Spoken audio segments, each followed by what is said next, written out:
Hey, what's your problem? You have business problems? We have business solutions. Not guaranteed. Well, maybe. Yeah. Life is a fight. It is. In business, every day is a fight. So true. So, hey, what's your problem? Yes, thank you, John David Wells, the big voice guy for the What's Your Problem podcast program. You can check him out at the Wells Report. Happy 2023. This will be the first show, the first episode of the new year, and a good one at that, a special one. This is the What's Your Problem podcast, where we talk to Middle Tennessee business owners and professionals about the one thing that always keeps them up. It's always something that keeps us up, that gnaws at us. And without it, life would be boring. Just got to accept it. This is a video and audio podcast. Check us out at whatsyourproblempodcast.com. Follow along, give us a review. Sharing is caring. Be a share bear. Please tell the world. I have a goal this year. I'm going to share it with you right now. 5,000 downloads per episode. That's what I want to get up to by the end of the year. So help me out, especially if you like this thing. I am your host, Jim McCarthy with JimMcCarthyVoiceovers.com. And today, a special guest, my very own business partner, Mr. John, what's your last name?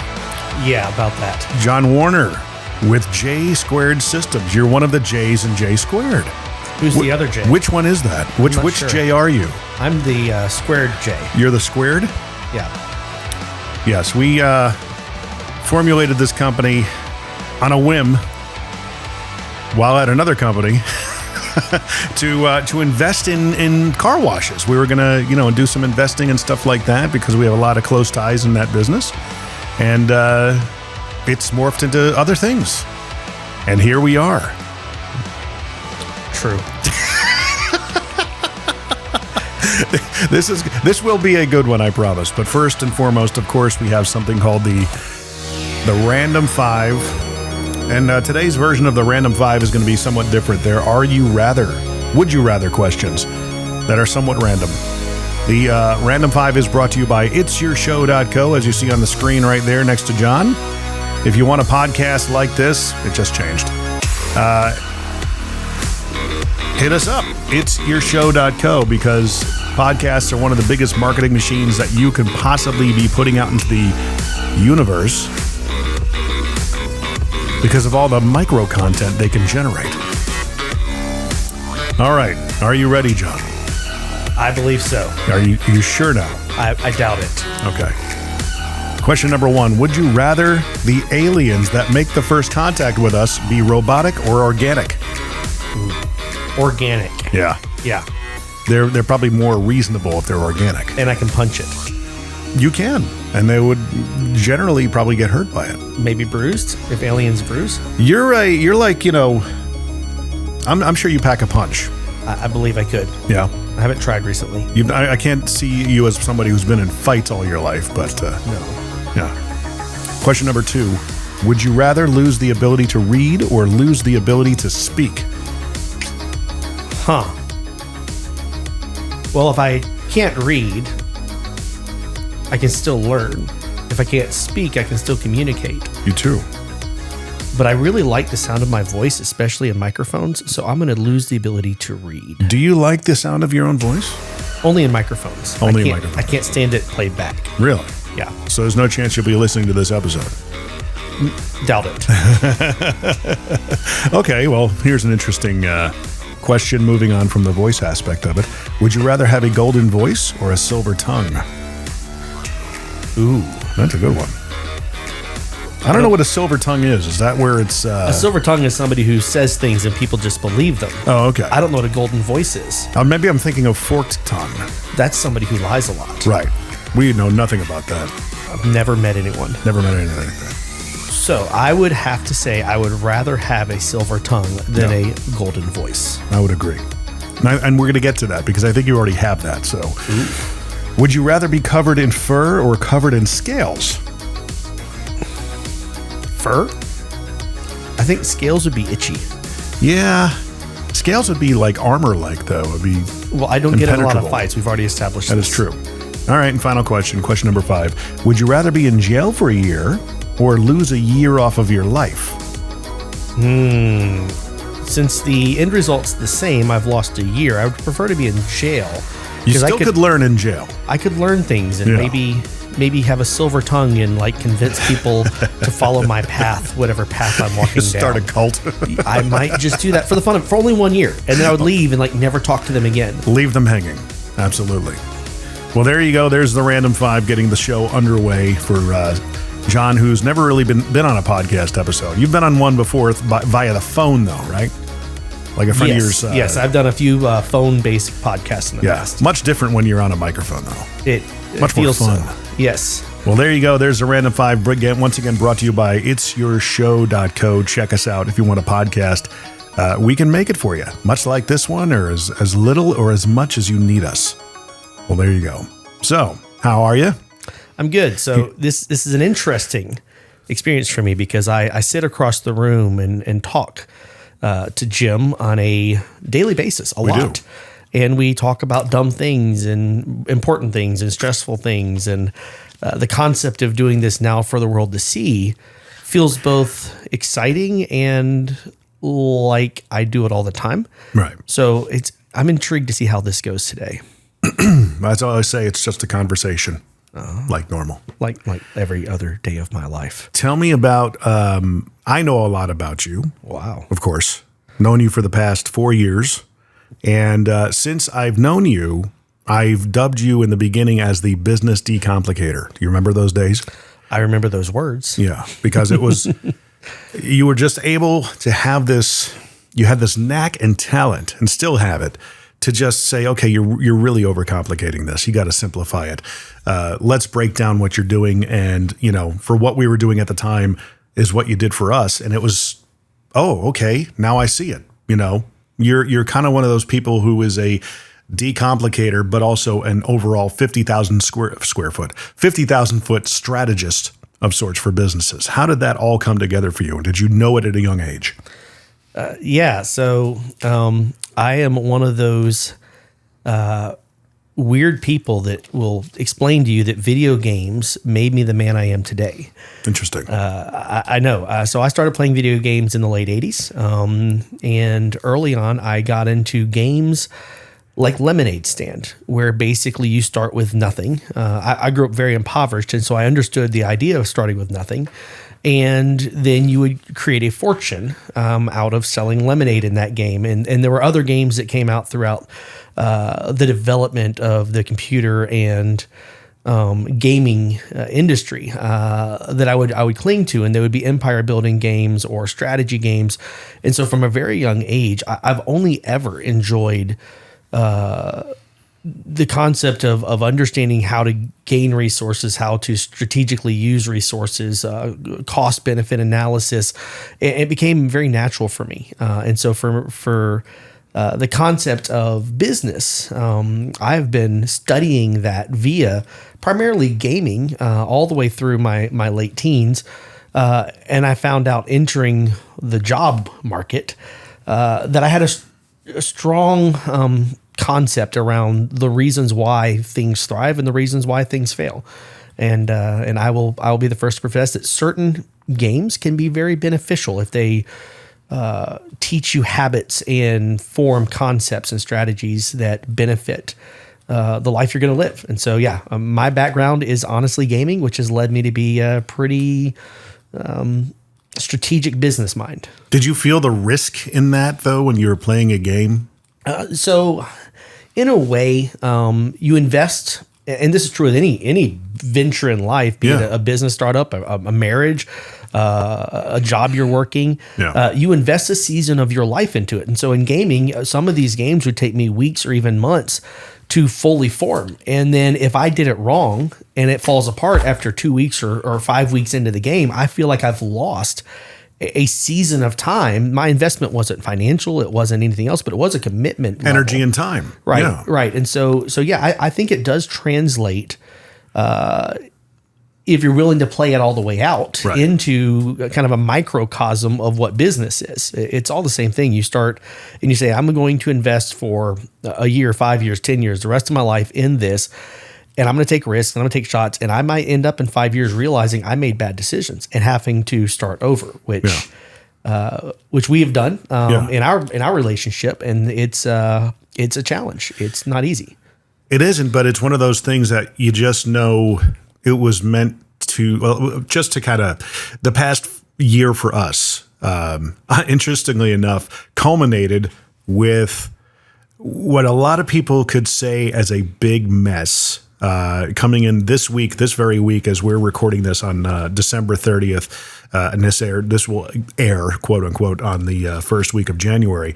Literally this week, you walked into a flooded office house that we rent. That's correct. It really is always something. Always something. You called me up first thing when you got here. I was on visiting my in-laws from the Christmas break, and hey, let me get you on FaceTime. And guys, when John calls me, it's not all that often. It's always has a purpose. It's never really just to hit chat and say hello.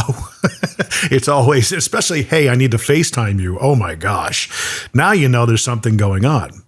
So he shows me what's going on, and it's one of those things of, okay, our whole place is flooded. We had a pipe that burst, but it's almost the timing of it is interesting because we kind of had a pipe burst at the beginning of last year as well. But it's one of those things that it is truly always something. And once you adopt that attitude, I think you a lot earlier in your life than I have, when you understand and realize it will always be something, you just deal with it.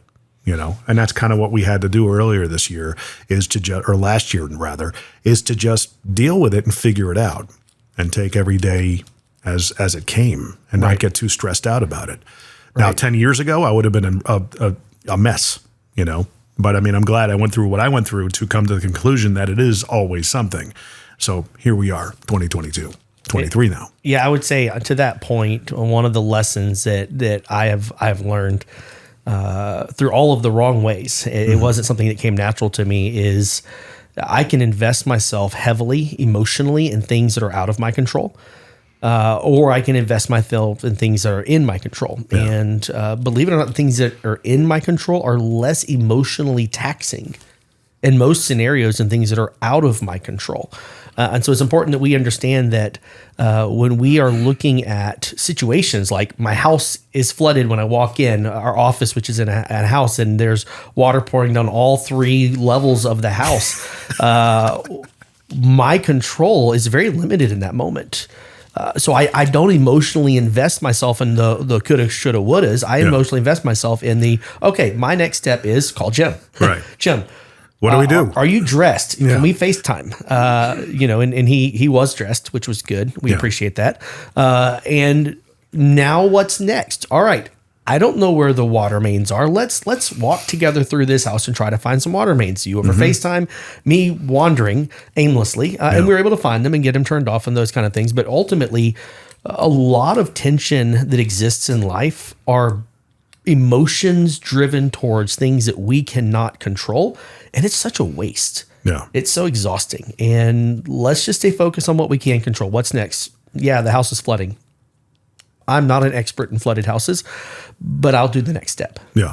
And it's literally in my mind, that's what it was, is okay, we have to find a plumber that's readily available to come out here and determine what happened and make sure the water is shut off, because we think at that point we turned the water off. And then, right. Over time, hey, what do you know? The water stopped falling from the ceiling. So I guess we did.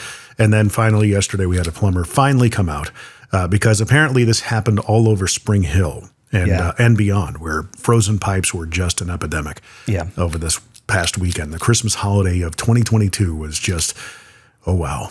Yeah. Very interesting time. But, getting from that point to where we are now in our business, primarily dealing with, RGB lighting is what we do. Yes. And it's funny when I tell people, they know me a lot for my social media, my podcasting, voiceovers, things of that nature.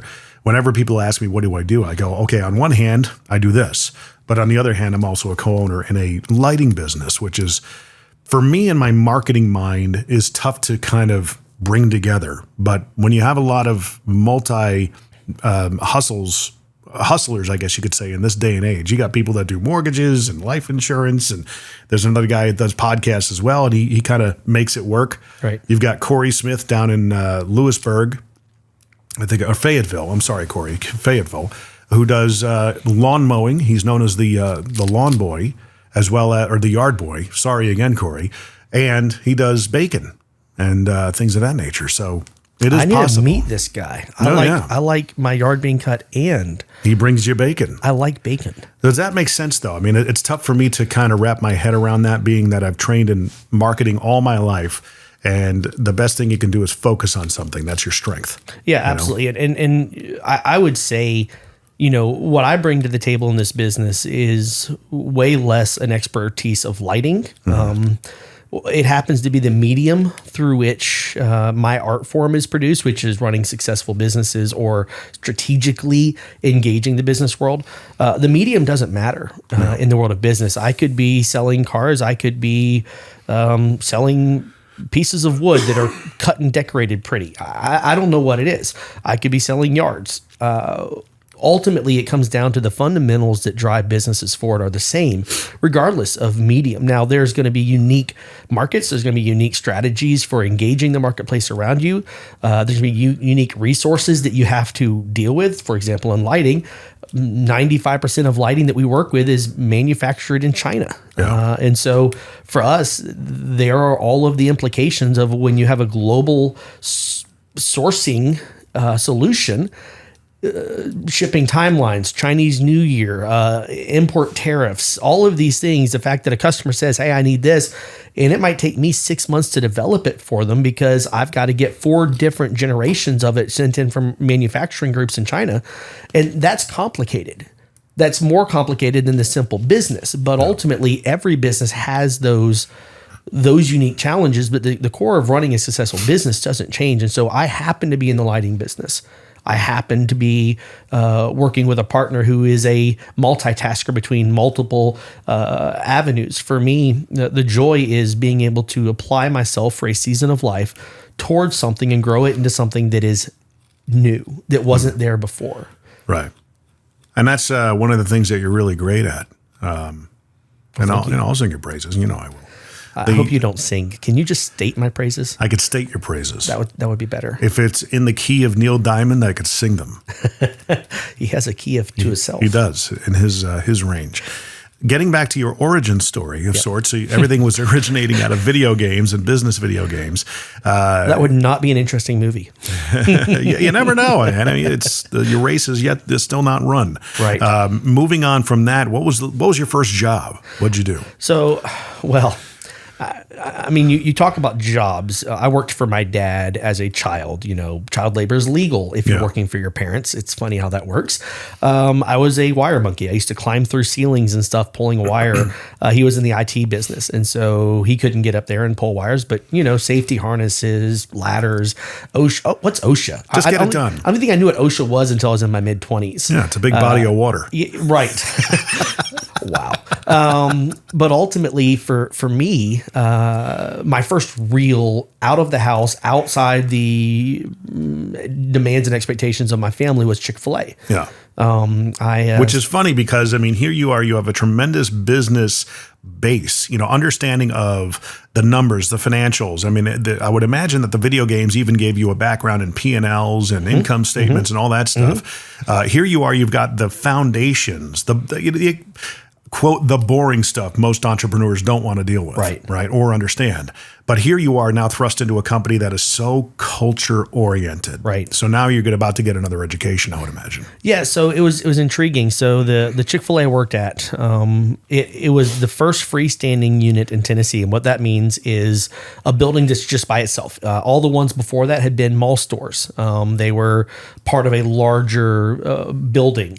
And so this was the first one. It was in Thoroughbred Square, which is in Cool Springs, just south of Nashville. And the operator there was a retired colonel from the Marines, a gentleman by the name of Bill Fender. He is still the operator and owner of that location. He was life transformational for me. Really? Because what he did, one, was he taught me a lot about playing video games. You're always the leader.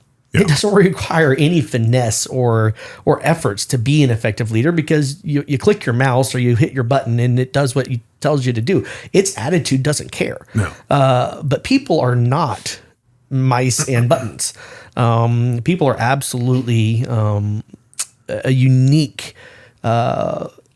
challenge and a unique opportunity in every business. Your people make or break the success of your business, and choosing the right people and developing them correctly is huge, and leading them well. And so what he did is he demonstrated for me from day one.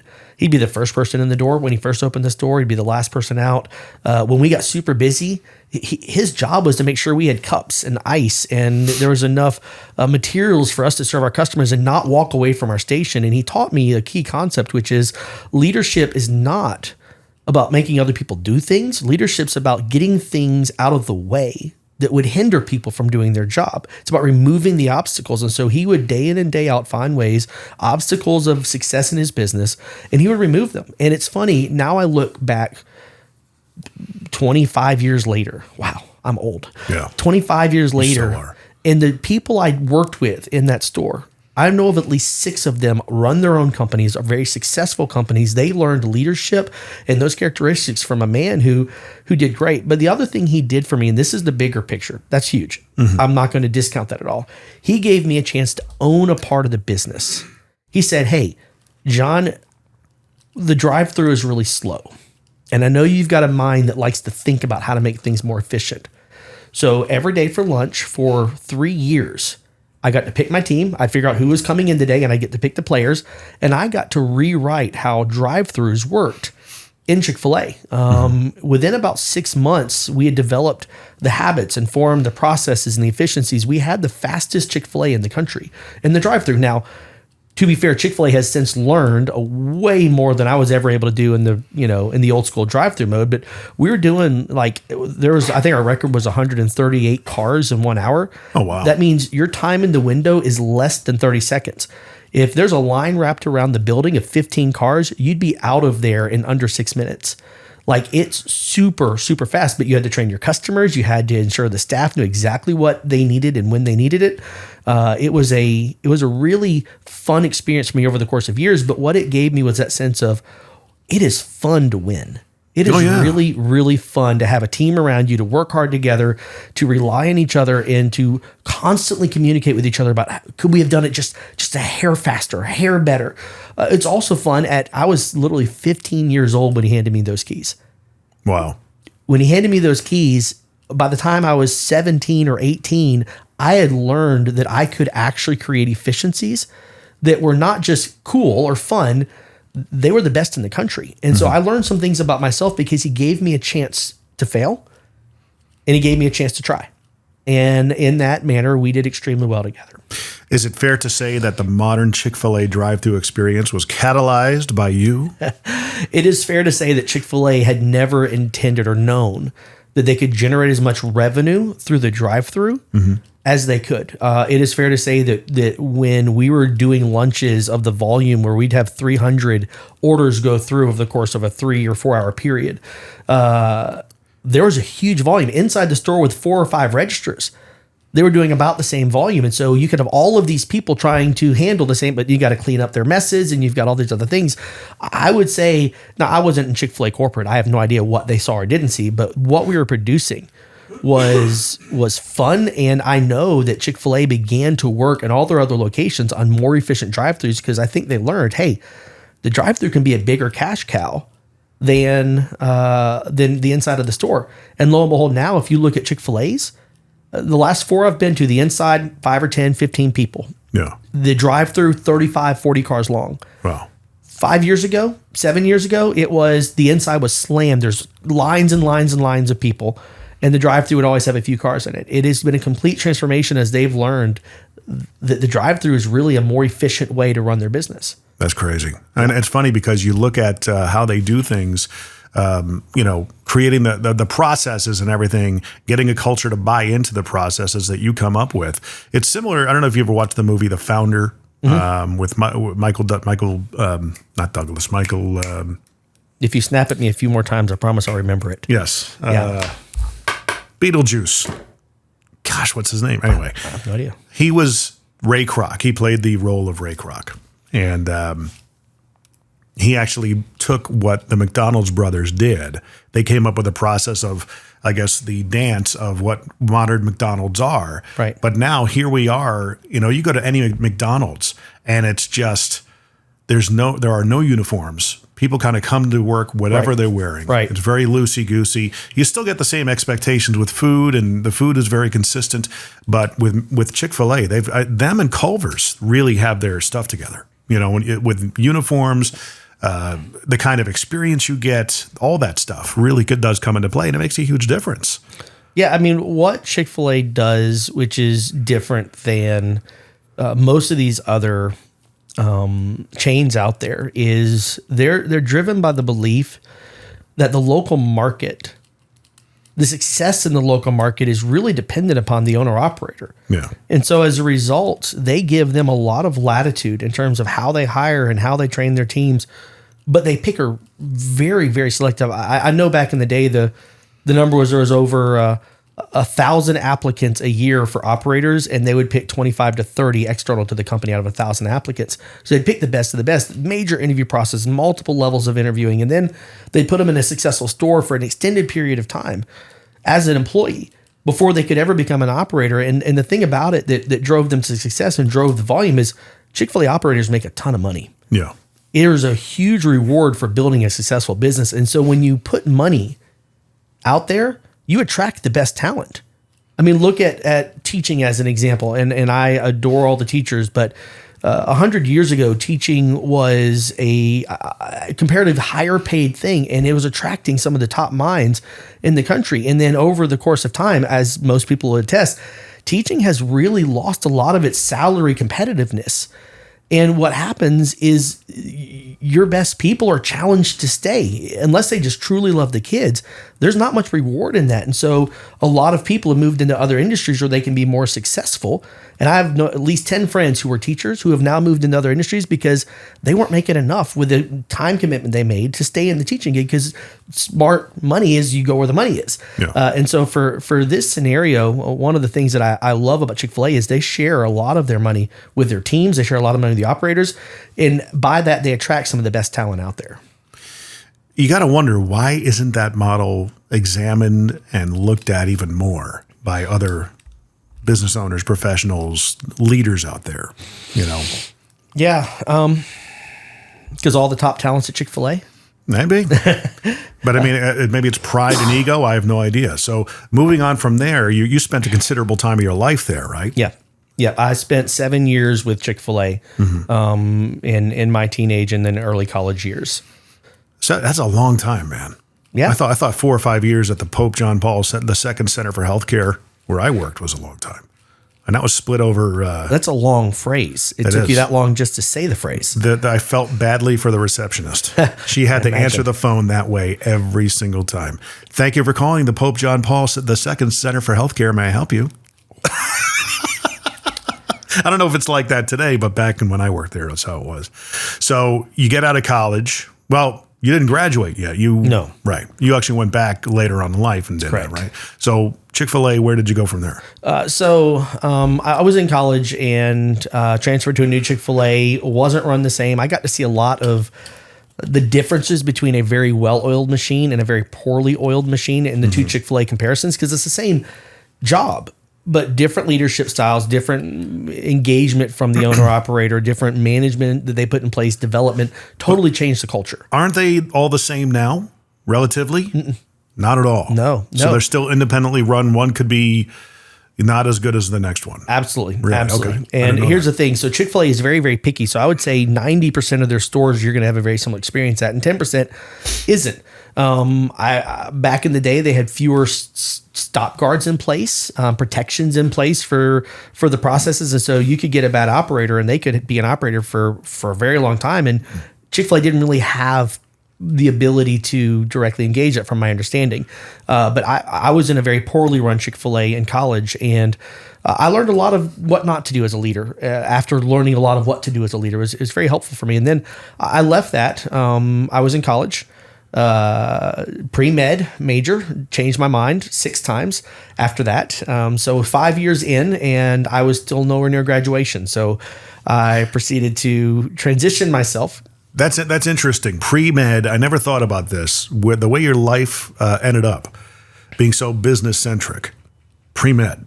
Yeah. Yeah. Yeah. You had no idea that in that time, being in college, that, well, hey, my specialty and my talent lies over here, but hey, I'll do this. I'm going to say something.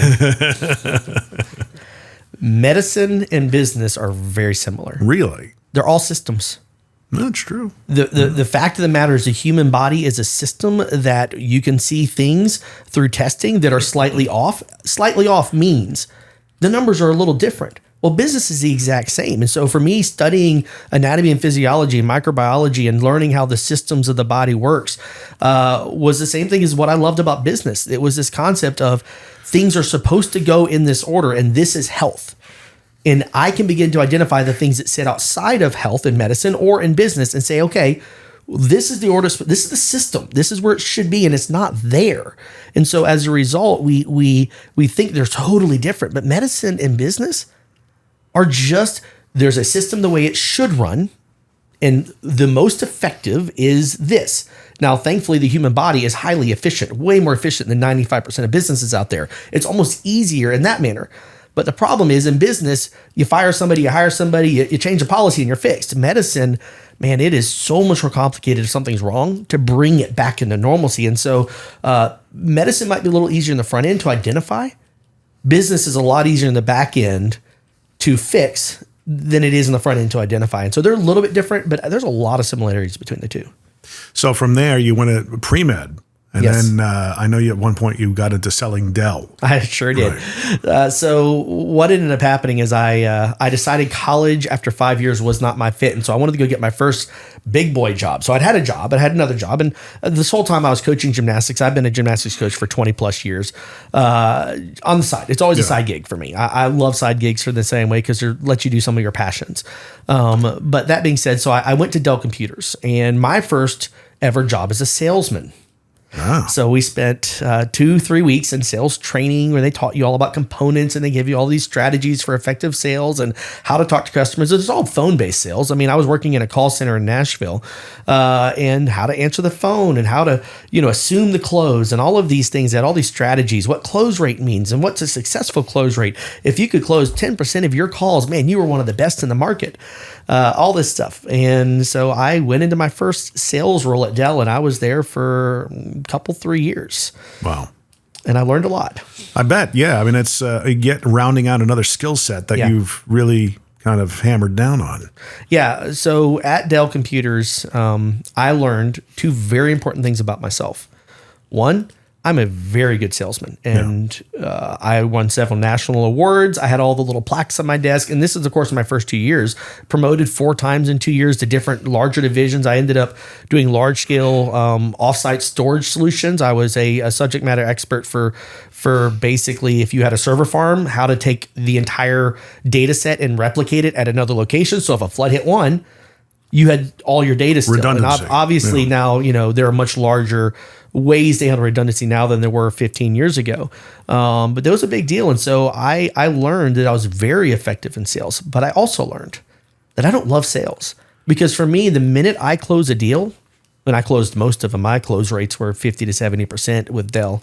The minute I closed a deal, I had to think about fulfillment. Where the customer's going to get the things I committed to them, or they get them in the timeline I committed to them, are the solutions that I'm told will do XYZ actually going to do XYZ, or was there going to be bugs in the software or the hardware that we generated? I would always take such ownership in the close of the sale that I would go home at night and not be, oh yay, I closed a $250,000, $500,000 deal with a nice paycheck coming to me. It would be, oh crap, this customer's committed $250,000. Yeah. I sure hope that what I sold them works the way I told them it would, because I'm just doing the best I can do, but I have no control. But I mean, at that point, you learn how to hedge certain things, I would imagine that you probably did. You can hedge with transparency, but it's a customer doesn't buy if you hedge too much. Right. So for me, it's always about, hey, you know what? Based on my understanding, this is what it's communicated to me. This is how this should function. Right. I've said several customers tell me that it functions in that way, but I'm going to be honest, I've never used it. So we're going to do the best we can in the situation. Let me know if you have any problems. We'll get out in front of them. That's authentic hedging right there. That's just saying, look, it should work the way you want it to based on, what we're going to do. Yeah. Yeah. And so I learned a lot. I learned Helps you sleep at night pretty much. Yes. Running a company has a whole lot less sleep than selling for Dell. Right. I will give you that. But I learned a lot about those things and the skills required for effective sales. And I'm still a salesman just in my nature. I just don't thrive in it. I would never want to be a full-time sales rep. That is no joy for me. So the actual thrill of the kill, having the conversation, getting to the close, does not do anything for you. No. And if I had to extrapolate why, and this is going to sound very arrogant and egotistical, but it's the best I can do. Maybe I'm both. It's possible. Right.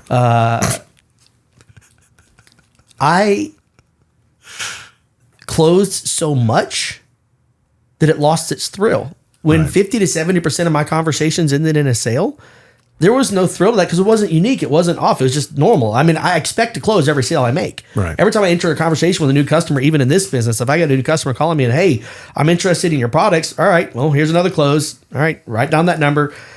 There's no thrill because it's the expected. For me, the thrill is creating solutions for people. And then the look on their face, the Christmas morning wow, when you can implement that solution in their life and they see the difference. Right now it's light shows.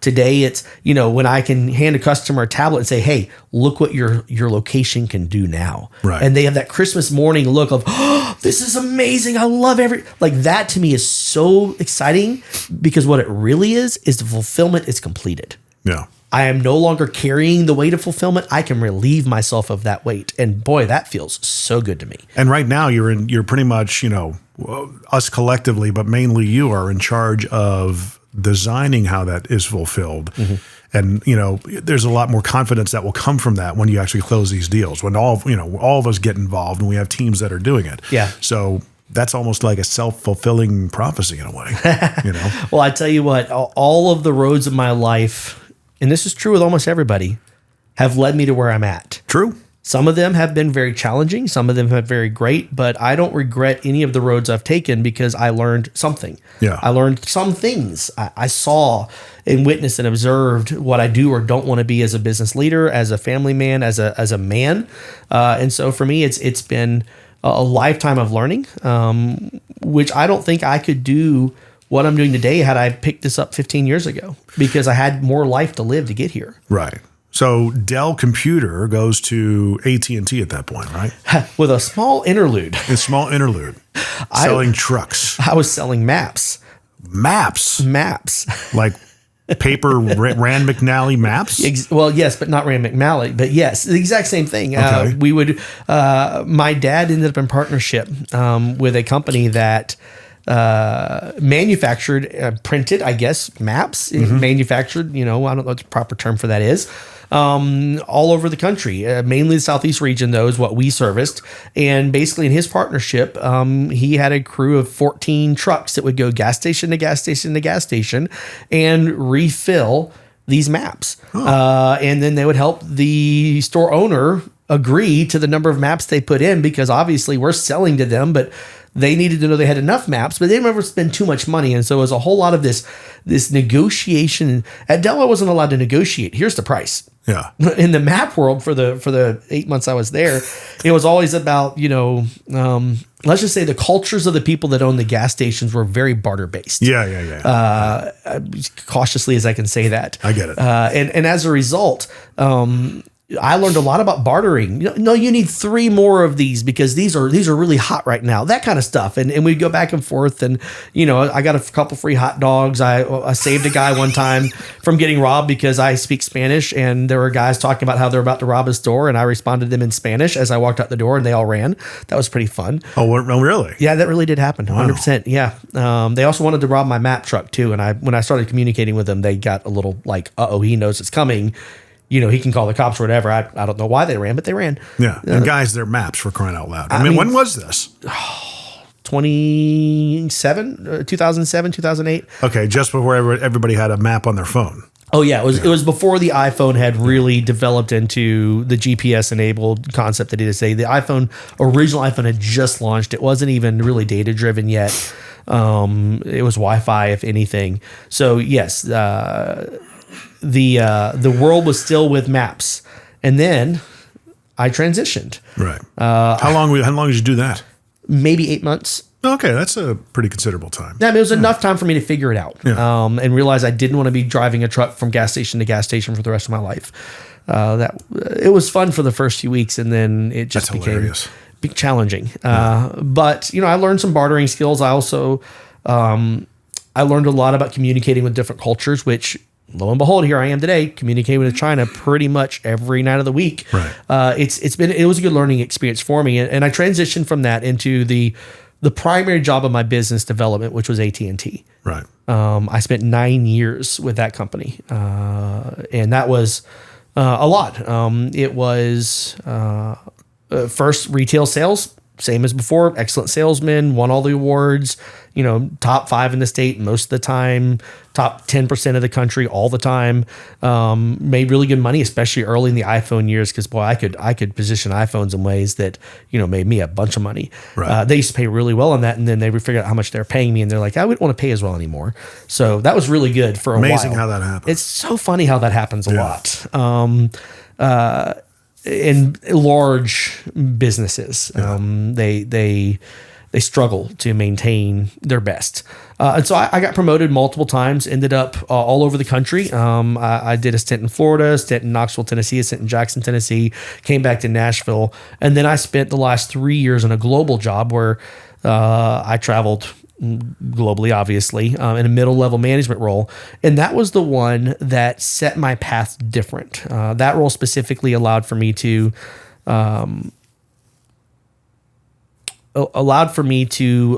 go into businesses. It was an internal consultant role. So I was a business consultant. Ooh, look at me. All of 32 years old, and I'm a business consultant. Mm-hmm. And I would go into subsidiaries of AT&T, partner contracted subsidiaries, and I would take a look at their turnover. I would take a look at their sales results. I'd take a look at their returns, customer complaints, and I'd look at what's called big data. I took a ton of data points and I began to compare and contrast. And what AT&T taught, and this was revolutionary at the time, and I think it's becoming a lot more mainstream now, is that data is never about the numbers. It's about the culture. Numbers are a reflection of culture. Culture is not a reflection of numbers. And people that have it backwards usually fail. And so when I would take a look at the numbers, I would say, hey, you guys have a leadership gap because your turnover is high and your returns are high. And your customer complaints are really low, which means they're getting whatever they want, but they're never the right thing. We have to do some leadership development with your leaders. And I would then be the person to implement trainings and bring in outside help to be able to help this subsidiary of AT&T fix their leadership issues. Sometimes it was a compensation issue. Hey, the way you're paying your people is really unclear. And as a result, you have a lot of turnover. You have angry employees. They're getting a large number of disconnects because they think that they don't get paid and the amount of time they spend on the phone is creating a negative impact to them. So we have to clarify your commission plans, your compensation structures. People aren't paid enough for the local area. That's the reason you can't keep anybody of talent. And so we would rewrite their whole compensation plan in a way, working with the mothership, as it were, to ensure that the company was well taken care of, but also that they could retain their best employees and treat them well and help everybody see clearly. So I got, over the course of those 3 years, probably 50 to 70 call centers and retail stores that I was able to work within to help them rethink their strategy. It was a really cool experience, but for me, it was all going swimmingly. It was such major growth in the businesses I touched, and I loved it. It was very thrilling until I got to one that had a really smart owner running that business. And he looked at me and he said, I love what you're saying. How many companies have you owned? I said, well, none. He's like, so you have absolutely no idea what it's like to have somebody else come in and tell you to invest your money and your time and your future and their ideas that you just need to change, but it's really going to cost you something and cost them nothing. I said, no, I've never been in that situation before. He's like, well, I'm not going to listen to you. In fact, I'm going to call your leadership and tell you not to come back. He's like, I like you. You're saying good things, and I actually think you're probably right. But I'm not going to listen to somebody who's never actually personally invested themselves in the success of a business and the failure of a business. I was like, hey, I can't argue with you. Wow. I literally took that to heart, and it became the reason I left AT&T over the course of the next 4 to 6 months, because I couldn't reconcile me telling all of these people, fix it, fix it, fix it, fix it, having never had the chance or the heartache or the heartburn from what that really means. Right. And so I ended up in 2016, January 1st of 2016, I ended up hanging up my hat in AT&T and pursuing another venture with restaurants. And in the middle of that, had a heart attack. So it was a whole season for my life. And that is, leading me up to ask about that. If you wanted to tell the story of I'm finding out new things, and I've known you, very closely over the last year, but certainly for the past collective 4 years.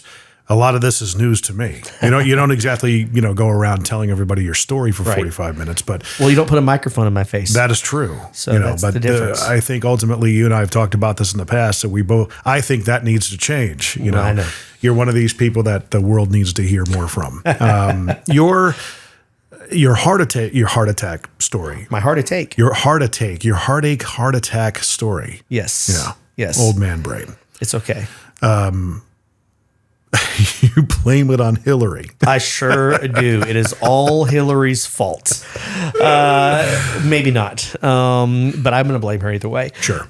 So go back right when I was leaving AT&T, I started to have some weird symptoms, trouble breathing, that kind of stuff. And so I went to a doctor, and they told me I was walking pneumonia, put me on some antibiotics, but nothing else was a problem. And so I go home from those tests. This was, the first week of January that I did these tests. And the third week of January in 2016, I go out with some of my buddies. We go see a movie together. So we go to dinner. I think I had a hamburger. Mm-hmm. It was in Spring Hill. I went to Jonathan's. I believe it just opened at that point in time. So we went to Jonathan's. I had a hamburger, went next door, and we watched the 13 Hours movie about Benghazi. Right. It was a late night watching, and we, the whole point of that movie is to make you angry. And I recall, yeah. I'm not a very emotional person. In fact, I'm very rarely emotional at any level. But it did its job. They portrayed a out of touch leader, Hillary, not taking care of her people, and ended up with a major amount of death and destruction as a result. Mm-hmm. And I left a little bit ticked off, and it was a bunch of buddies from church, so it was like we're all just kind of just standing and staring at each other at the end of the movie. We're like, I'm going home. Well, I'm going home too. One of those kinds of want to fight about it. Yeah, nobody wants to even stay awake right now. Plus it was late, and we're all old at 32 years old. Right. So here I am sitting in my car driving back to Smyrna where I lived. And got out, got in the house, laid down in bed with my wife, and I couldn't sleep. And it's weird. So the heart attack, everybody tells you feel this pain in your right arm and, all these things. Well, none of that happened to me. But I was very uncomfortable. I was cold. I was sweating. So I had cold sweats. And I felt like an elephant was sitting on my stomach, or I'd just eaten way too big of a burrito. I hadn't eaten in hours, but it just felt like in the lower part of my stomach, or I guess the upper part of my belly, there was this weight sitting on me. And I was having trouble breathing, and I kept getting up and down, and I didn't want to wake my wife. And so I went and laid in the closet in our bedroom. It's a walk-in closet. There's a room on the floor for me to lay down, and I'm laying there still cold sweating. And suddenly it hit me. I had this overwhelming sense that I was about to die. Feeling of dread. Yeah. And so I literally pulled up my phone, because at this point in time, iPhones were connected and everything. Yeah. Pulled up my phone, and I Googled, here are the words, impending sense of doom. Right. Why did I Google those words? I have no idea. Every response that Google showed said heart attack. Wow. Yeah. And I was like, do you think you were being warned? Yeah. Yeah. Yeah. I probably should just go get myself checked out because I'd already been having issues for over a week at this point and was just uncomfortable. And so I literally tell my wife, hey, I don't feel well. I'm going to go to the hospital, go back to sleep. Because we had 3 little kids at home and, she works hard. And I didn't really feel like involving the whole family in this drive to the hospital. So I drove myself. Well, okay, let's just make sure Anna gets her due. She probably was concerned, I would imagine. If she was awake, she was concerned, I'm sure. Yes, I'm sure. But she trusts me, and she's like, okay, he's just going to get himself checked out. He was already feeling sick last week, walking pneumonia. That's where our brain is. And this is the middle of the night. This is 3 o'clock in the morning. Oh, wow. Maybe the 2:30. witching hour. Yes, maybe 2:30. It was early morning. So I drive myself past the local hospital because the one closest to my house is the one who told me I had walking pneumonia. And I'm like, I don't want to go see them. And so I drove myself an extra 25 minutes to another hospital that is in the St. Thomas branch of hospitals. And shameless plug for St. Thomas. They have great heart health care. It's phenomenal, both pre-surgery, post-surgery, rehab. Everything was great. If you have a heart attack, drive past your closest hospital and go to St. Thomas. I'm just kidding. You should probably go to the closest hospital. But probably, yeah. If you have the choice, go to St. Thomas. Yeah. So phenomenal experience there. I drove to the hospital. They took me in. They took me seriously, even though I was young. They're like, hey, we don't know what's going on with you. Everything looks okay, but we want to run a blood test on you. They run a blood test, and there's a protein in my blood that immediately sets them into panic because this protein only exists in your bloodstream if you've had heart damage because it exists in your heart muscle and it doesn't exist anywhere else in your body. So if it's in your bloodstream actively, that means you've got damage going on in your heart. So they immediately took me back and tell me I've been had a heart attack, gave me some nitroglycerin to kind of loosen everything up, stop any ongoing damage, that kind of stuff. And I made the dumbest decision of my life at that point. Not really. I've made a lot of dumb decisions. It's really hard to establish which is the worst.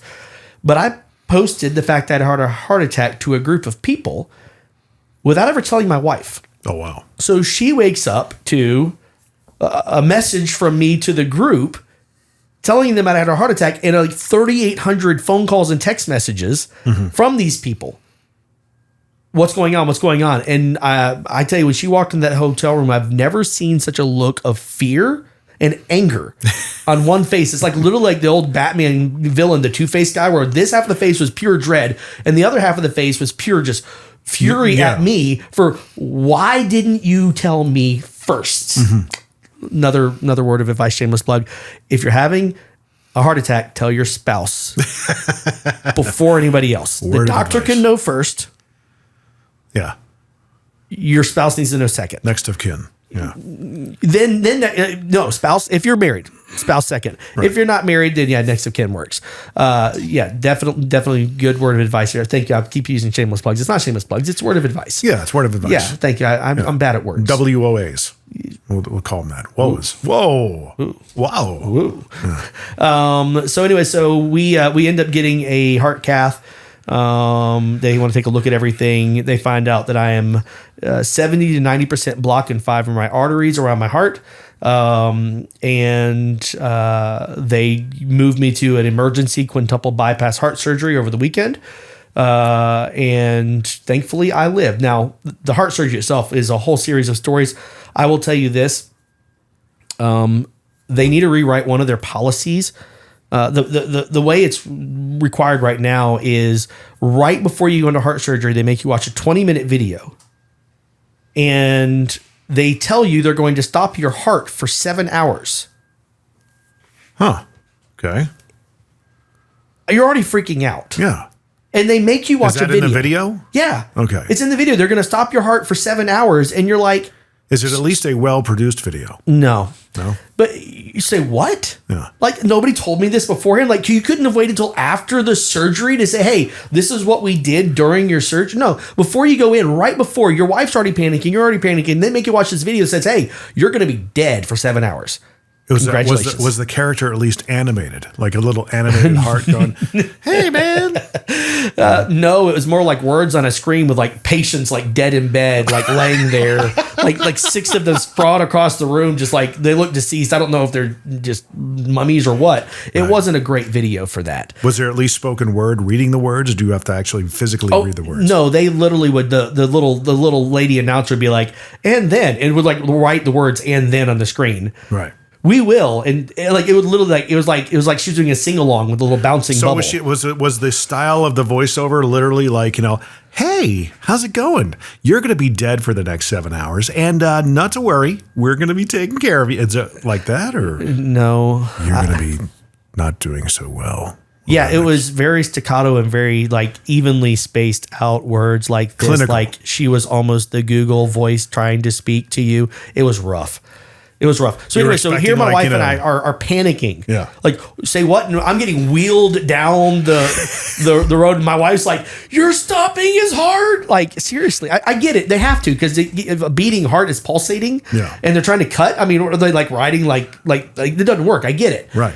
But they got to put something else is pumping your blood at that point. Yeah. I'm on a one of those not iron lungs, blood oxygen things.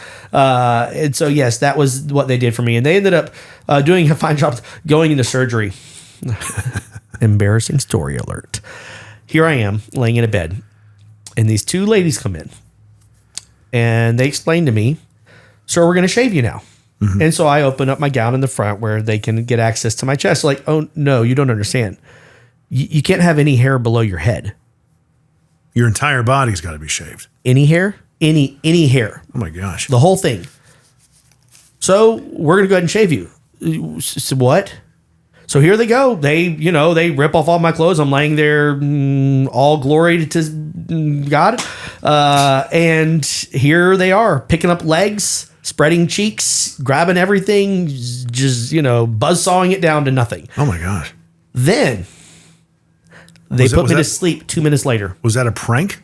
No, it's real. They have to do that. They have to do that. Okay. And these 2 little ladies, and I'm just sitting there more embarrassed, more mortified than anything. And then they put me to sleep like right after. Like, couldn't you have put me to sleep 5 minutes earlier and not let me like witness and experience this? Like, I don't care what you do when this sounds weird. If I'm out in this surgery, I get it. You're going to be poking and prodding wherever you need to. But when I'm wide awake watching these 2 ladies like grab legs and pull them to the side, yeah. Especially with skin that hasn't been warmed up or primed. No, right. Absolutely not. Yeah, they're just warmed up or primed. At least use shaving cream at all, or no. Oh my gosh, they just went dry? Yeah, they used buzzers. Oh, okay. Things, but they didn't take a razor after that? No, they did on my chest. They did take an actual flat razor to my chest and a straight razor and actually get everything completely clean there. Yeah. But they didn't with the rest of the body. And I tell you, you learn a lot. Yeah. Going through that experience, and I don't recommend it to anybody. So going to heart surgery, I lived. Surprise. Yeah. Sorry. Spoiler alert. I lived. Got out of surgery. It was challenging. I ended up in the most pain I've ever been in my life. This thing called a chest tube, which they explained to me, and I've never done the research myself, but they explained to me that they've put sensors on people's brains in dealing with pain, and the removing of the chest tube is 10 times more painful than childbirth. Oh my God. Like, that's the amount of pain I was in, to the point where they said, literally, suck in and hold your breath. If you don't hold your breath, you will scream and your lung will collapse. They're really just any video to go along with that too? No, I didn't have to watch a video for that one, thankfully. But I didn't have, I was in pure discomfort. It is awful just even having it in you. Yeah. But the slow pull, like they didn't like rip it out. They like 1 inch at a time. And my body is like pressed because I've sucked in all my air. And so it's like tightly pressed inside of this thing, and they're ribbed. So it's like the ribs pulling across my ribs. Just, I have never experienced such pain in my life. How much of the hose was in you? Probably 20 inches. It went from the middle of my belly up to my shoulders. It might as well have been 20 miles at that point. Yeah, it was absolutely gross. I don't recommend it. And if I ever have to have another open heart surgery like that, that'll be the part I dread way more than the surgery itself. Like, it's like almost like take me now. before I have to deal with that. Sorry, honey, I don't mean that. Yeah. So. Yeah. Oh, wow. Or at least make it, so it deteriorates inside or something, Just cut the outside off with a razor.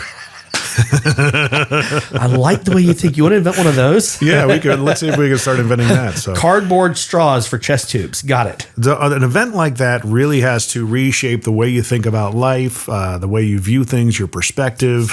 Certainly maybe prepare you for things yet to come. Yeah. How did that affect your life, and how did it reshape things? Because there's so many different things that happen to you in your life. Yeah. That literally the foundation has been laid for you to do what you're supposed to, your superpower. Yeah. So, man, that question alone would be an entire conversation, but I'll tell you this. Yes, it is life-changing. Yeah. Staring your own death in the face with your spouse beside you, watching them wheel you away from a woman with 3 young children, not knowing whether or not you would return to her, that changes you. Yeah. I will say, for me, as a Christian, as a believer, I definitely consider that a reset in my life. I should have been dead. No. The method of my heart attack, had I been asleep that night, I would have never woken up the next morning. God chose to keep me awake. He chose to allow for me to Google those words and figure out what it was and to get the right doctor in the hospital. I mean, it was just a series of occurrences, and I can tell whole stories around the chances that were just not chance, that were God ordained. I considered that my expiration, and now I'm in my bonus time. I'd lived my life the way I wanted to, and now I'm in a time that could be a few years, it could be a decade, it could be a few decades, it could be, a fully lived life. But I should have been dead. And so I'm in bonus time, the end of the soccer game per se. And here we are playing out the bonus time. And so it changed my perspective in terms of the urgency of how I make decisions and what's truly important to me and what's truly important for my family. I definitely, and my wife will attest to this, it was one of the most transformational moments in my entire life. And who I am after, it looks very little like who I was before. Really?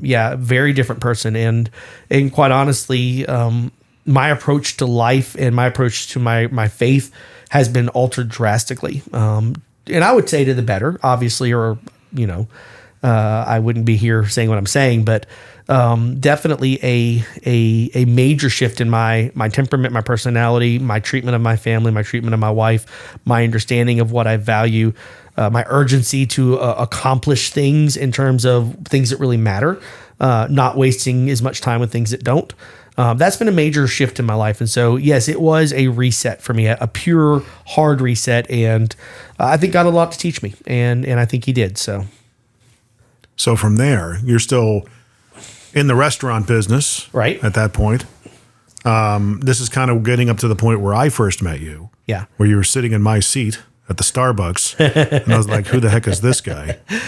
Yeah. So I mean, we can unpack the last few years of my life, but without belaboring the same series of points. There has been a series of events that have been challenging yet rewarding along the way to finding us sitting in this room at the end of, or the beginning of 2023.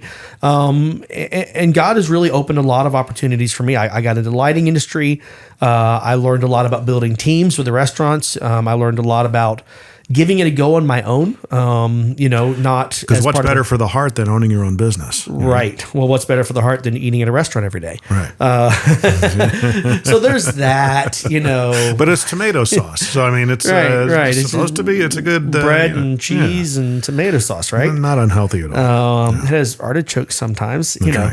But ultimately, yeah. So I will say that these last few years have been the chance to work out what I've learned over the first 32 years of my life. It's now been nearly 7 years since that moment. It'll be 7 years in a couple of weeks. And these years have been about me actually understanding why I spent the time at Chick-fil-a, or why I spent the time playing video games like the ones I played and fascinated with it. Even if I play video games anymore, I mean, it's not shooters, it's not sports, it's always business simulators. Like I go to work and I run a business, and I go home, and if I'm going to play a game, I'm going to play a business simulator. Like, it's still just who I am. But ultimately, the culmination of my time at Chick-fil-A, my time at AT&T, and my time at Dell has played itself out in terms of who I am. And so now I get the opportunity here to prove that what I knew is actually real. Like the manager told me, now I've done it. I've put my own self and my future and my employees at stake with the risks we take in this business. And we've definitely made decisions that are hard. And the reset we went through in 2022 was a major challenge, but I was so much more prepared for it because I'd been through real pain. I've been through real hurt. I've been through real exhaustion. It wasn't as terrible because there was always something positive about every step of the way. And so, it's great. And now I'm doing a lot of business consulting on the side, helping other business owners see business with the clarity that I get the opportunity to see business with. And it's been very, very beneficial for not just myself, but for the businesses I've been able to spend time with as well on the side, just because I love it. And it's, again, as I mentioned before, or kind of hinted to, you're one of these people that frustrates me because you have so much to say that the world can value. You know what I mean? And you're reluctant to do it. You're like, I don't know, Ryan. I have no interest in doing that. And there's another guy that I know that's on a very remote basis in my life who's in the same situation. A lot of just earth-shattering ideas, ways to do things, ways to shift an industry, doing business, quote, the right way. No interest in, personal branding, nothing. You know. And it's funny because you have, just a monster waiting to get out. that could be, very beneficial for you. Yeah, I mean, because of are you exposed to any of the business influencers out there? No. Only the ones that I talk about, right? Only through you. Yeah. And you've listened to some of them in podcasts or videos or whatever. And it's amazing, guys. Whenever I have John in the car and we'll listen to a podcast, and I know he forces me to. I force him to listen. And there's only a select few that I listen to. I listen to every single one of mine because I think you have to. And I got to preach. If I'm going to preach it, I got to do it myself. Got to be a practitioner. Some of the people that are on these business podcasts, where do they get the license from? Right. Where do they get, you have barely any scars from what you've done. Right. And there was one that we were listening to. You just went off from what he was saying. And I was like, oh my gosh, I need to record this. Maybe that's my future role in your life is, here he goes. Get the camera. So you're going to follow me around with a video camera? Is that what I'm hearing? It works out for a lot of people. You're going to be a reluctant personal brander. Well, we'll get you speaking gigs. And I mean, that whole origin story just now is a book. Well, maybe. Depends on how the end of the book goes. Do they live happily ever after? Or is it like, Romeo and Juliet where everybody's dead? Oh, it's a biopic or a biopic or, biopic? Biopic. Biopic. Yeah. Myopic. I like biopic, but I inventate words. So yes, you do. I think that in and of itself is the basis of, a speech you can give around the world and, make tons of money. Maybe. I mean, I'm sure there are things from that. Yeah. But you have no interest in doing that. It's crazy. Well, here's the thing. So I've been a gymnastics coach for the vast majority of my life. Right. Which has also played into your business acumen. It sure has. Coaching and developing people has been a major facet of who I am. It's part of my identity. As a result, the thing I've learned in all my years is some of the coaches really struggle to teach certain skills. Yeah. And I've always been wondering, why are they having a hard time teaching those skills? It's because they're really naturally talented. When they were a gymnast and when they were learning, let's say it's a back handspring. Well, if I had to spend a week learning a back handspring and that was it, I'm going to have a really hard time coaching it because I didn't have to think through all the processes and the mentalities of how on earth do I actually make a back handspring happen? Because it was natural for me.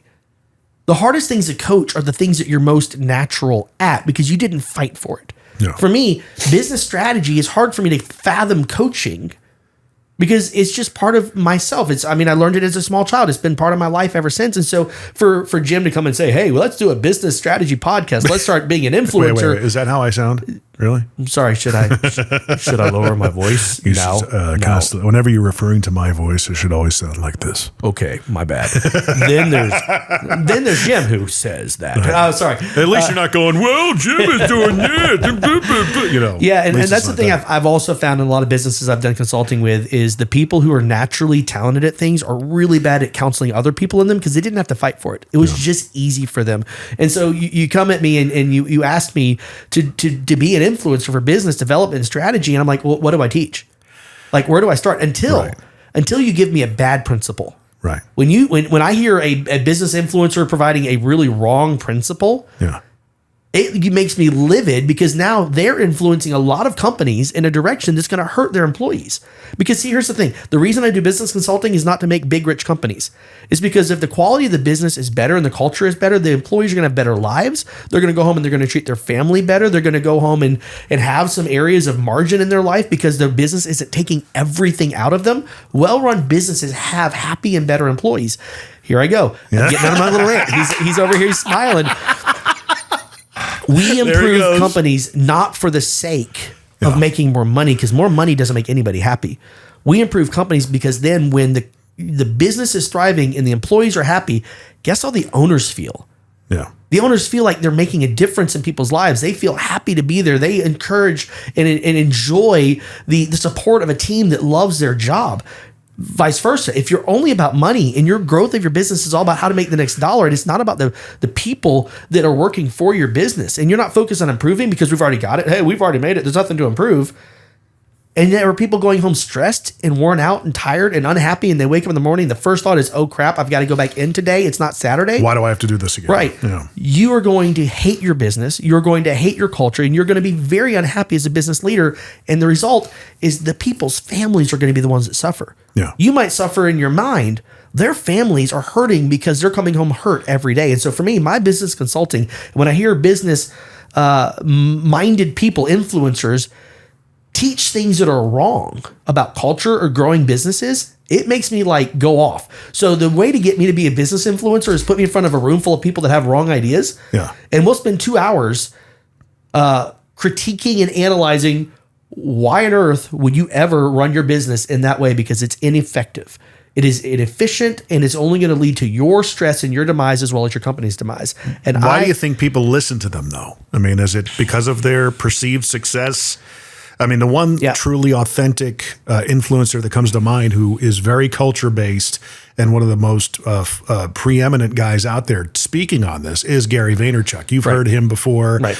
There are some things, I think a majority of this stuff you agree with what he says. Yeah. But of course, there are things that come up, nope, you know, and I think that's happened in some of the listenings that we've had in the past. Yeah, and I mean, here's the thing. I'd love to sit both of you guys down in the room and just fly on the wall. The challenge is always, my experiences lead me to my understanding of business, and I'm sure his experiences lead him to his understanding of business. And maybe he didn't have to fight through certain things I've had to fight through, so his philosophies are not as honed. They're not as defended. See, if there's not somebody sitting there challenging you to your face, how do you prove that you're doing the right thing? And so there's a sense in which if you're not in a business where you have to fight for those things, maybe something came easily to him. I think the counsel he would give might be weak counsel. Mm-hmm. In the same way as if he's had to fight for every single area of his business, potentially he becomes a much more rounded. So I would say probably this specific example, Gary V, probably has had to fight a whole lot more than it's come easy for him. But some of these other influencers out there, they're driving their Porsches and their 7 different cars, and they're out there saying all these lofty ideas and ideals because what people are really listening is, how do I get 7 cars? Right. That's what they want. I want that life that looks like yours. But sadly, that life is unhappy because if you don't have a team around you that's truly thriving, then what good is 7 cars? I mean, you drive them, but if nobody likes you enough to actually look at them, cool. You drive 7 cars. It doesn't mean anything. And so for me, when I begin to hear those people teach things and espouse things that are inaccurate about how to run a business, it gets me a little wound up. And I begin to, like you just experienced, get a little excitable, and I have things to say. But if you were to just put me in front of a room and say, okay, now John, talk, I would have nothing to say. Right. Because I wouldn't even know where to start because so much of this is natural for me. Well, here's the thing, me looking on the outside of your bottle, you've heard me say that phrase before. What kind of bottle is it? It's Maybe a mason jar. Is it like pear shaped? Do I have a pear shaped bottle? I'm able to read the label. You had mentioned earlier about Chick-fil-A that the numbers come before the culture. Is that what you said? No, I'm saying a lot of companies at AT&T, their numbers came before their culture. That's correct. Okay. And then the culture, so you saw it the other way around. Right. The culture has got to come before the numbers. But the numbers, you revealed problems in the culture. That's right. That's right. So there's a starting point. That is a starting point, yes. And that's all you need is a tip of the spear. Right. And so here's the thing about the concepts between cultures and numbers. It's the chicken or the egg. Do bad numbers influence a culture negatively? Well, of course. If we're struggling to make payroll, the employees don't even have to know that, but they see it on the leadership faces. Like, why are they stressed out all the time coming in? Why are they so concerned about if I take an extra 3 minutes on my break when I probably, they want me back at the desk trying to make money for them? I mean, the thing about it is, that plays into culture very heavily. The numbers absolutely drive culture, but in the same way, you don't fix the numbers. Yeah. You fix the culture. You have what's in your control and what's out of control. We talked about at the very beginning of this session. Hey, I like to worry about what's in my control. It's a lot less emotional than what's out of my control. See, if I focus on numbers that are results, I have to either go do all the work myself, which never thrives, or I have to trust other people to do the work. But I have no control over the effectiveness of their work. No direct control. I have indirect influence, but no direct control. And so I stress myself out over something outside of my control. However, as a business leader, culture, I get to set the tone. I get to set the direction. I get to establish the risks and the rewards and the things, the leaders I keep in place. I get to determine if I hire or fire a leader because they're helping or hurting my culture. My dad used to tell me, hey, there are certain people in business you can't afford not to fire. Because if you leave them in the business, they're going to destroy your culture. And so in the same way, as a business owner, I do have control over my culture. Way more than I do my numbers. And so when I would go into AT&T and these organizations and I would take a look at their numbers, the numbers would reveal what the business owners were unwilling to tell me. And oh, by the way, if I do business consulting even locally with a local business, it's the same thing. Let me start with your P&L statement. Let me start with your sales history. Do you even have sales records for the last 3 years? If you don't, we need to start now. Let me see what your return rates are. You don't know what your return rates are? What's your ticket average? Whatever industry it is, you're going to have an average sale amount. What is it? You don't know? Man, we can't even begin to build a premise of a base understanding of what's good or bad in your company until I get these numbers. Because numbers help me understand what's going on behind the scenes, but we don't fix the problem with the numbers. I can't say, now grow your ticket average by $4 a ticket and then you'll be successful. $4 a ticket comes from better employees who love their job more, who understand the solutions you're providing better, and ticket values grows because customers trust people that are happy and thriving. Why has Chick-fil-A been so successful? Because it's created a culture of happy, thriving employees that just really enjoy treating the customers well, and customers love it. Right. And it's the fastest growing fast food restaurant in the world. And it's just based on culture, starting there. Totally culture. And the guy you worked under, did he realize what he was doing as an owner-operator, or was he just being himself? Oh, well, I would say, having been in the Marines, having been a colonel, he understood that well-oiled machines came from hierarchies that made sense. He was a huge hierarchy person. Everybody had a role. They had a responsibility. They had a measure of authority over a task or a person, and they had an accountability under a task or a person. And so when he began to establish hierarchies as a significant step towards success in the culture, because that's how military is driven, everybody has a role and an ownership of something. Everybody owns something in the military. And so he brought that in. I think that was natural for him. But there was a measure of humility about how he went about it that was very much intentional. Right. I will not be egotistical. I was a colonel. But here I am just a man trying to make a restaurant work. That's it. Right. The humility, and there's one person who talks about being humble, and he's the one I've talked to you about before, who talks about the name of Jesus. And he has a different belief on humility and being humble, is to make yourself less than in front of somebody else. And he's like, why would you want to do that?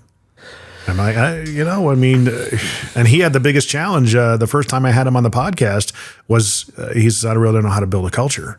And I'm going, your culture reflects who you are. So as you're putting your stuff out there on your personal branding, if you got people, and he told me about somebody reaching out to, I get you. I want to work for you. I completely understand what you're doing. I said, Right. there's your culture. Right. That's going to attract by nature of who you are. Right. And if you want, if it's going to be that, it's going to be a bunch of yous, you got to be okay with I that. sure hope not here. So all this time, I forgot to ask this. Here we are 3 hours in. Three hours. What is our problem? Well, this guy named Jim. Oh, man. Oh, I know that already. He's the J that doesn't have the square beside it. He wants Wait a minute, me, what does that mean? he wants me to sit down and tell people how to run their businesses, and that's a problem. Well, I don't know if it's really tell people, and I agree with what you're saying, because even when, Vaynerchuk gets up in front of people, he tells his origin story, his, coming from Russia and everything, and how he helped his father and got into business on his own. And then he does Q&A, Right. And that's, I think, the format that eventually, should you get there, I mean, once we release this podcast and you've got enough champions out there who are willing to share it, I mean, dude, it could be Katie bar the door for John Woerner in 2023, where, we start, maybe we start. I would booking. love to bar the door in 2023, just be frank. 2022 has had plenty of door opening experiences for But me. man, looking back on 2022, a lot of people have said, who were privy to all the things all the events of the year. Right. Oh, I'm so sorry. I'm like, Right. Don't be. It's actually, you got to go through the valleys to appreciate the mountaintops. You really do. Right. And I didn't even really see it as much of a valley. I just saw it as it's an opportunity, man. Yeah. It's like, I'm pushing 50, but hey, it is what it is, man. You get up every day and you just do the best you can. Yeah. And ever since I met you, what did I always tell you? I just want to build it. Let's just build it, build Yeah. it, build it, build it. Yeah. Now we can. And that's great. So, the question is, what's your problem? That's the point of this podcast.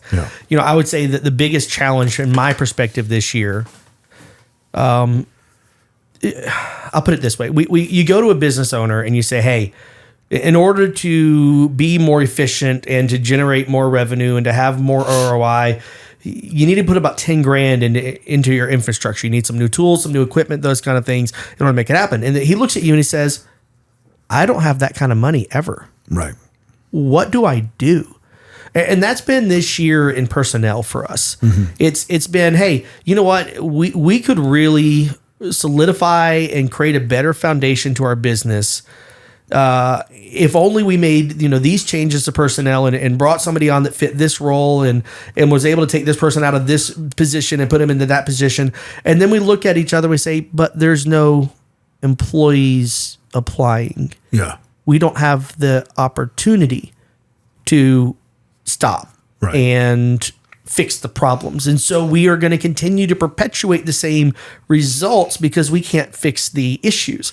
And I tell you, that's been a major challenge. And not only for us, but I know a lot of businesses are in the same boat, which is, where did all the employees go? It's like we have the same number of people in the United States we had last year, 2 years ago. I mean, there obviously been some casualties due to COVID. I'm not going to get into all that, but I'll say not to the point to where I have no applicants in 4 months of job postings. Yeah. Like, don't I seem like a great person to work for? I mean, I think I'm the coolest person on earth. Don't you want to work for me? Yeah. And yet nobody is coming to the table. And so we have really struggled this year, not with the legal implications of the prior business we're in or the formation of this business, even generating revenue and sustainability of this company. We've found ourselves, by God's great blessing, to be highly sustainable in our first year in business. Cash flow has been much better than we anticipated.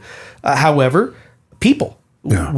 And for me, the fulfillment mind always struggles because, man, if I just had 3 more people, I feel like it could fulfill customers' needs and expectations at such a higher level.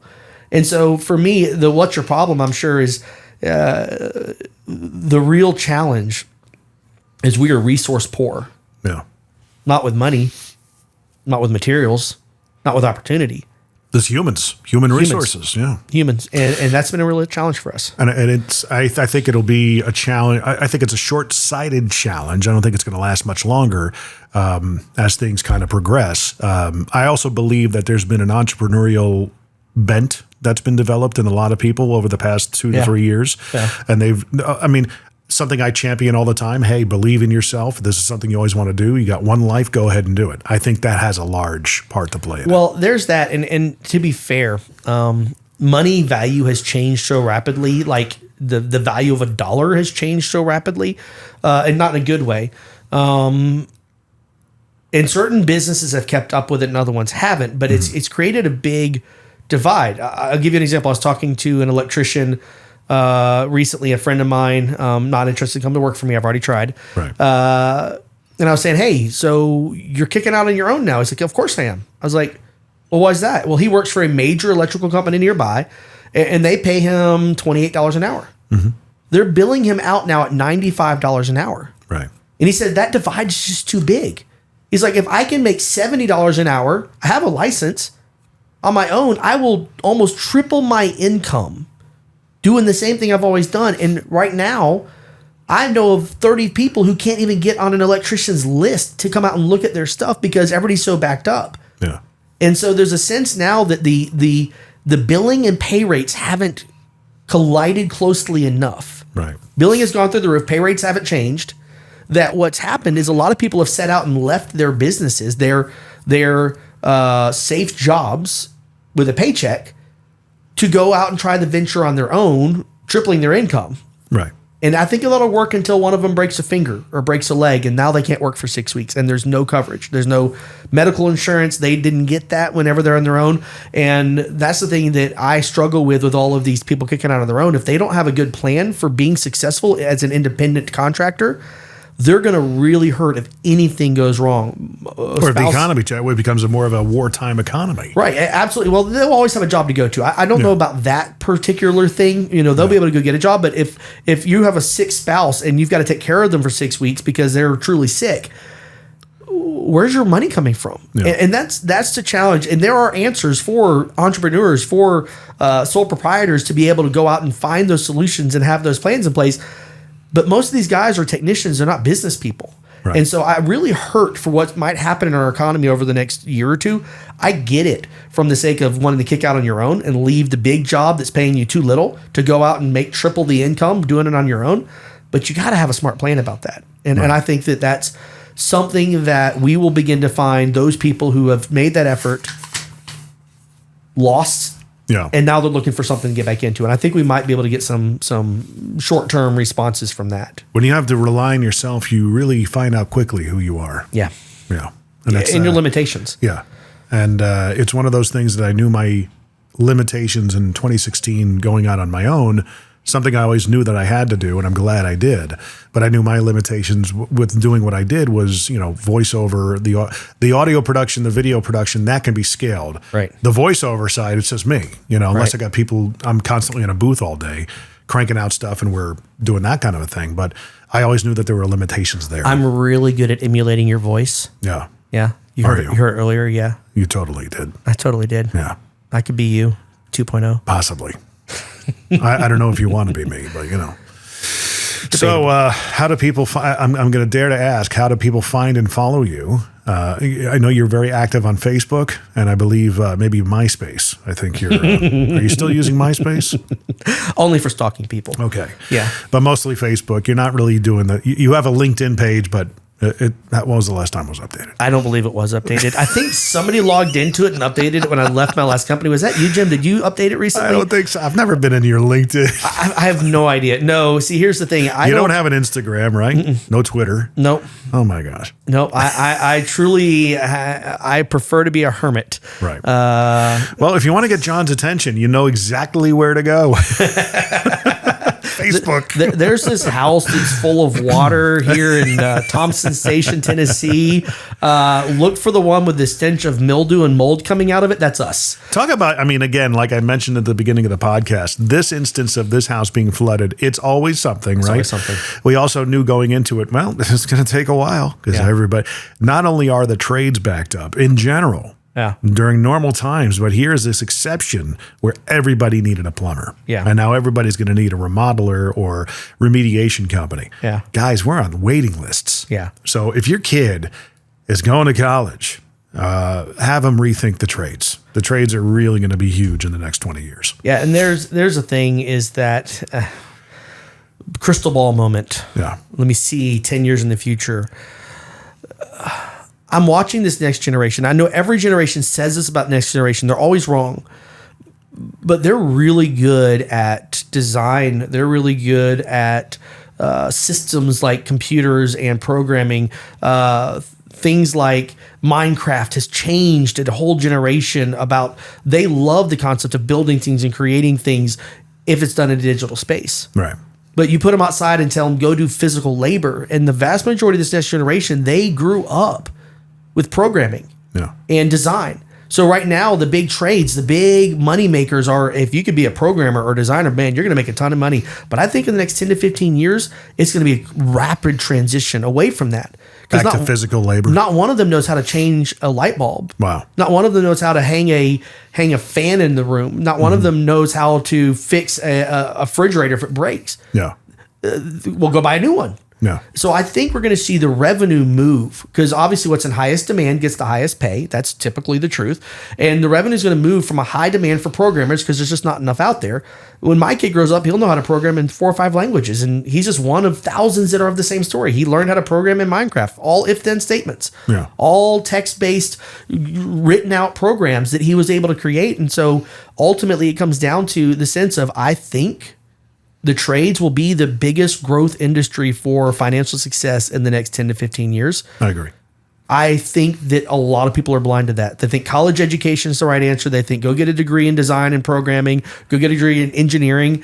Almost every young adult I talk to that has a sharp mind, they're going into engineering because they think that that's the future, because it is the today. Yeah. It is absolutely the today. But the future, when everybody has a degree in engineering, you're just another number. You're just another person, and they're going to be competitive on their pay because there's now 400 people to choose from. Yeah, when you're a dime a dozen. Right. Exactly. It's like photographers. 20 years ago, charging $200 for photography session was common because $500 for a wedding or $800 for a wedding. This was old money too. This is 20 years ago money. Oh yeah. Nowadays, I mean, you can find 400 people with high-end cameras because even their phone take better pictures than most cameras were 10 years ago. And I've watched, I know a 15-year-old girl who's a phenomenal photographer, but she's making $100 a session and she's booked up all the time because everybody else in town is making $300 a session. Yeah. And so she's literally making thousands of dollars, but she won't be able to charge more than $100 a session because everybody else has that ability. I think programming and engineering is going to be that next wave. I could see that. I could totally see that. Yep. And it's hard work in the trades, but it's very rewarding. Yeah. And like even last night dealing with the plumbers that we had with TNC Plumbing, check those guys out. They did great. They were awesome. The guy who was kind of leading the team, sharp dude, man. Very articulate, very, very smart. I mean, he could have been in any industry he wanted to be in and been successful. He could have gone to college and been successful, but he chose to go into a trade, and he's doing a great job, and it's one of those things that there's incredible opportunity in those. We're our company, we should probably talk a little bit about it, is in a little bit of the boat. We kind of, ride both sides of that fence. We're in the design and, coming up with new products. But interestingly enough, client-based, customer-driven solutions that they see the need. Hey, we kind of our statement, if you will, is, yeah, that's great, but it would be awesome if it could do this. Right. And that's a lot of the basis of the products we've developed over the last several years. Yeah, we do LED lighting conversions, but man, it would be great if they could change colors and be impervious to a harsh environment. Right. That's what started what we got into. Right. So, but you also have the trade aspect of they got to be installed. Yep. Got to get up on a ladder and, turn some screwdrivers. So, yeah, I mean, the thing about it is we are a mixed bag company in that we do have install teams that go out in the field. They travel the country. I mean, we literally, in the 4 months surrounding this month, we'll have them in Florida, Idaho, Pennsylvania, Georgia, California, Texas. I'm missing one. But we got them all over the country, literally. San Diego. Yeah, California. We've got them literally all over the country doing this work. They travel from here, they get the work done, and they're great tradesmen. We don't have enough of them, nowhere near enough for the demand we've got coming, to the point where we haven't even advertised this year. We have done zero advertising in the year of 2022 because just fulfilling the customers that followed Jim and myself from the prior world is a full-time thing for our entire team. If I could grow a few more people, I would be able to advertise more. And so that's one of the big things is right now the demand is so high that without marketing, we've been highly successful because we don't have enough people. But on the other end of the spectrum, we are constantly trying to come up with innovative new ways, reinvesting ourselves into something new, because in this world, things change and move so much that if we get stuck too long doing any one thing, we really struggle as the world shifts away from that. And so even the plumbers yesterday, they brought an idea to us. They're like, hey, I know. If only, and we're like, well, that's not hard. Our ears perk up when we hear those two words. Yes. If only. If only. Yeah. Well. And it's funny because it's in the lighting aspect of things. And he mentioned if it could only do this and be this size and do these. I'm like, good, we can totally do that. Yeah. And he actually set it up. He goes, I don't want to tell you anything because I want to patent it first. I'm like, okay. Guys, if you have an idea, run it by us because you have no idea probably what the whole process of patenting even looks like, because then you got to go get it manufactured and all that fun stuff. But we've kind of already crossed all those bridges a lot. Yeah, and the thing about it is, like, already in the next 24 hours after he had the idea, we've already got a whole prototype concept driven. We've ordered all the materials about the prototype. We should have a prototype in hand in the next 2 to 3 weeks for this idea because it's a great idea. Then we'll call him up and he'll be doubly surprised that we want to include him on it. Yeah, absolutely. Because we got to test it somewhere, right? Yeah. You know, and so that's the thing is we've taken a lot of great things and we do some residential, mostly commercial application stuff. But for me, I love the challenge of if only, because just like a human body or a business, lighting is another example of something that's a system. You have your power, you have drivers, you have diodes, you have fixture structure. That's it. And you can rearrange those in 1,000 ways, but they're always the exact same components. It never changes. They're all the same thing. And so for me, inventing new lights is not complicated because it's just rearranging all the same parts in a different order, function, form, that kind of thing. So it's been fun. Yeah, the aha moments are always fun, though. Yeah, they are fun. Well, always, my friend and my brother in arms here, I appreciate it. It's been long overdue that we've done this. And I'm glad that I was able to grab you in your frantic world to sit down for an hour and a half. I don't have any idea how long it was. We'll say it was 4 hours. It was 4 hours. 4 hours. Now look at the bar in the bottom of the screen and tell me how long it really was, because I have no clue. Well, I hope you got a lot of value out of this. Whenever I sit down with John, it's a lot. I would venture to guess that maybe he learned some things from me over the years, but I certainly glean a lot off of John, and I'm glad to be a partner of his. So let that be going out to the world. How do you feel about that? Does it make you emotional? No. About what? No, just what I said. I don't know what will ever get you to cry. You're like dealing with the Terminator sometimes. Yeah, there's a couple of movies I've cried to, but that's probably it recently. What's one? That Johnny Depp movie where he has Finding Neverland. That one got me to tears. Really? Yeah, him and his sons. That was always that one got me. Big Fish always gets me. That one made no sense to me. I tried. It makes no sense, but I mean, it came out right around the time my dad died, so it just hit me in the feels. Yeah, something got me just a couple weeks ago dealing with my dad and his death. It was a movie I watched, and they said a line in it, and whatever it was, I didn't remember the line, but I lost it all night. Like, I cried for like 2 hours overnight that night. It was the anniversary of his death, and so, man, I wish I remember the line, but it was one of those things. So yes, occasionally something gets me. Yeah. But Jim never has. No. I just annoy the crap out of you, most likely. But there we go. Another episode of What's Your Problem, the debut for 2023. Please subscribe, rate, and share at whatsyourproblempodcast.com and let us know how we can improve, man. We're on a mission to get 5,000 average downloads per episode by the end of this year. You know, hey, go big or go home. Please share it out. Now you know our intentions. If it's a valuable podcast, again, please share it out. Tell people about it, especially this episode, because I think John always brings the fire. So, John, thank you. Happy New Year. And here we go, man. All right.